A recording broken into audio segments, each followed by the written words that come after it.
For the first award, the Citizen Activist of the Year Award, and to present the award to our friend Charles Johnson. We're very grateful to have with us last year's Consumer Advocate Hall of Fame inductee, Annette Ramirez. Annette is the epitome of perseverance, persistence, and light.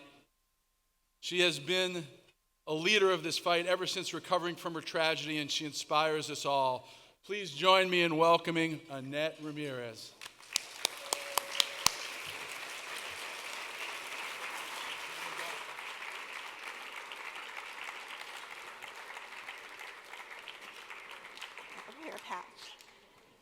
Okay. Oh my goodness. Wow. Isn't it great to be back in person here at Consumer Watchdog's Rage for Justice Awards?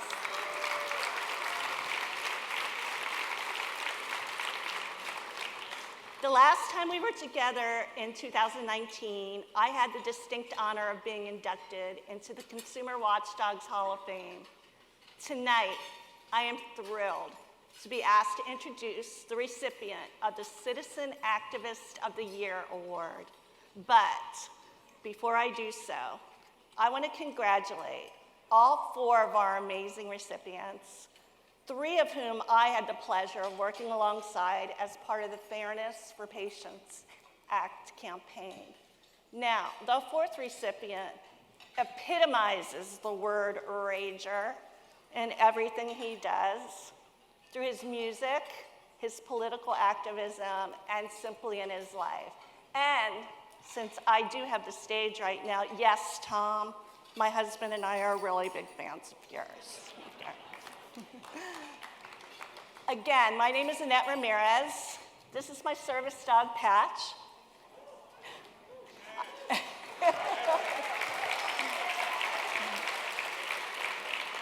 Okay, a little plug for canine companions, okay? Okay. I have been a volunteer and patient advocate for Consumer Watchdog since 2012, when I became a victim of medical negligence. My medical negligence left me in the hospital for 2 years, finally leaving me as a sepsis survivor, a burn victim, and a quad amputee. Thankfully, because of my faith and support of my husband, Rolando, my family and friends, and of course, my attorney, Dr. Bruce Fagel, and his beautiful wife, Trudy, I am blessed to be here as a presenter 10 years later.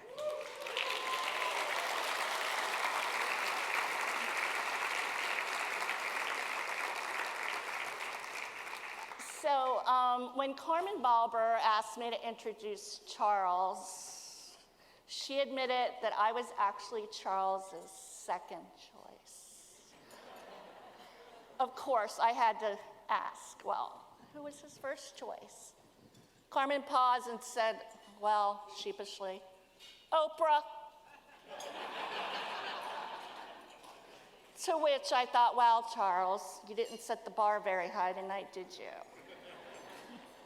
Well, since Oprah couldn't make it tonight, I found a quote that she might have said about Charles in her introduction, and I quote, "You either get bitter or you get better.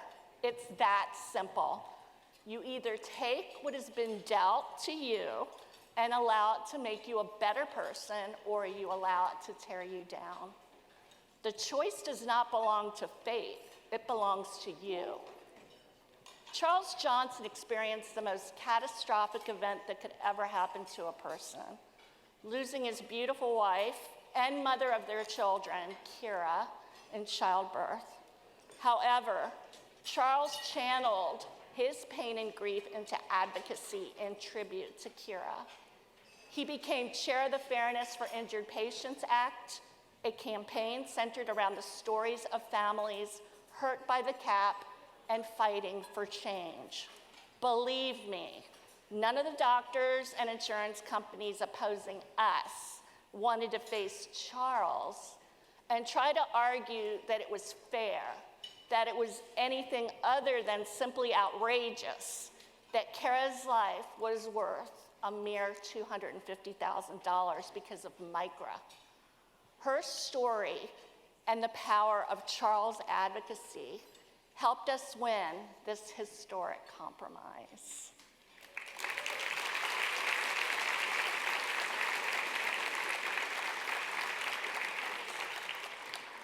Charles also became tireless in his advocacy for women in childbirth.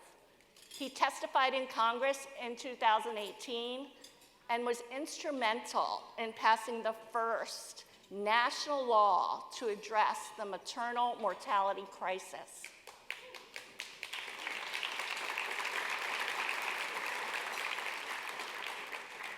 Charles then helped drive the 2021 Omnibus Bill, a package of bills addressing maternal health, including the Kira Johnson Act, that is the basis for ongoing efforts in Congress.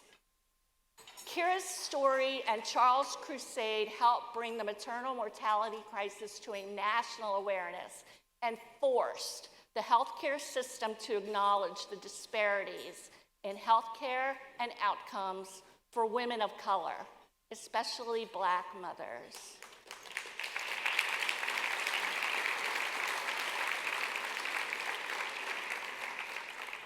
And all while doing this, he is raising two beautiful boys, Charles V and Langston, who are 7 and 6.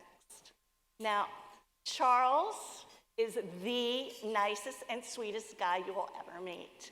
And he has that beautiful magnetic smile, but he does not pull punches when he's confronted with injustice.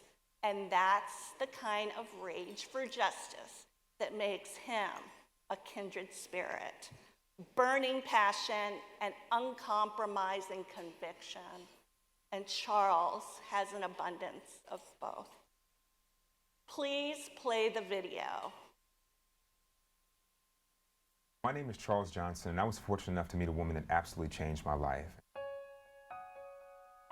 Talking about my wife, Kira, we're literally talking about sunshine personified.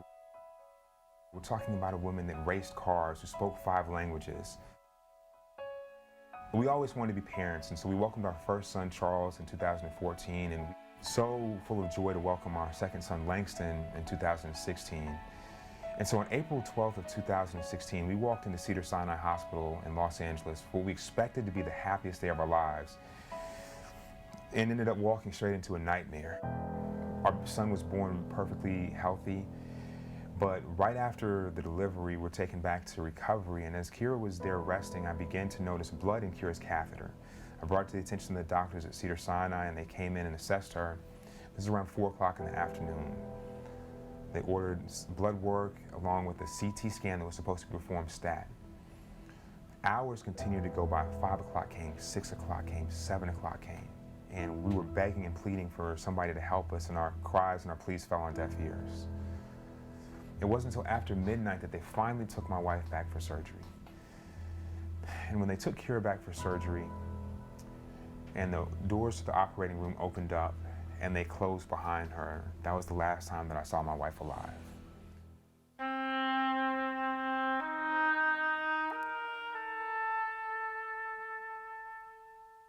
When Kira was taken back into the operating room, they found 3.5 liters of blood in her abdomen from where she had been allowed to suffer needlessly for more than 10 hours. Johnson is suing the hospital for the loss of his wife. That's when I started to do the research for myself, and I realized that, oh my gosh, we are in the midst of a maternal mortality crisis that isn't just shameful for American standards, it is shameful on a global scale. What we are standing here in solidarity for today is about so much more than just Kira. It's about so much more than just our family. It is about sending a loud, definitive message that institutions like Cedars-Sinai Medical can no longer prey on Black and brown families without consequence. Because families and mothers are counting on us to get this right. Kira and I always talked about raising men that would change the world. It's time for us to stop telling our children that they can change the world and show them how it's done. We are terribly sorry for your loss, but grateful for your courage. I will never forget hearing from Kira's husband, Charles, who has been a tireless advocate on this issue, who is a single father of 2 boys, now lives by the motto, wake up, make mommy proud, repeat. Stories like Kira's have struck at the hearts of many of us and have compelled us to action today. My name is Charles Johnson. I am the chairman of the Fairness for Injured Patients Act. And first and foremost, I just want to say thank you to Carmen and Jamie and the staff at Consumer Watchdog for being relentless. In November, this November, we're going to put the power in the hands of the people.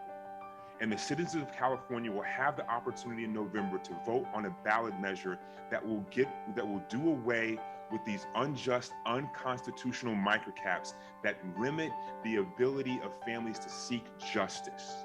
It brings my heart joy, and I'm proud that it's a part of my wife's legacy that other families will have access to the justice that we've been denied. Respect and honor are not even words that begin to measure what we feel for what you're doing, how you've taken one of the most, as we're watching her on the tape, I can't believe that this happened.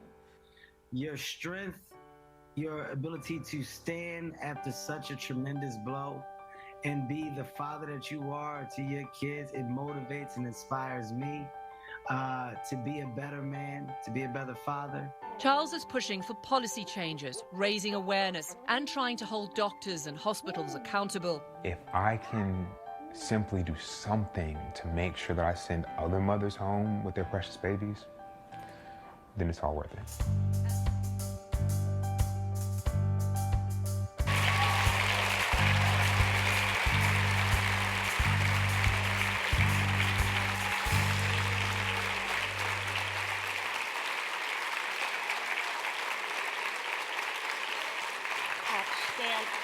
I love you so much. And the sunlight hurts my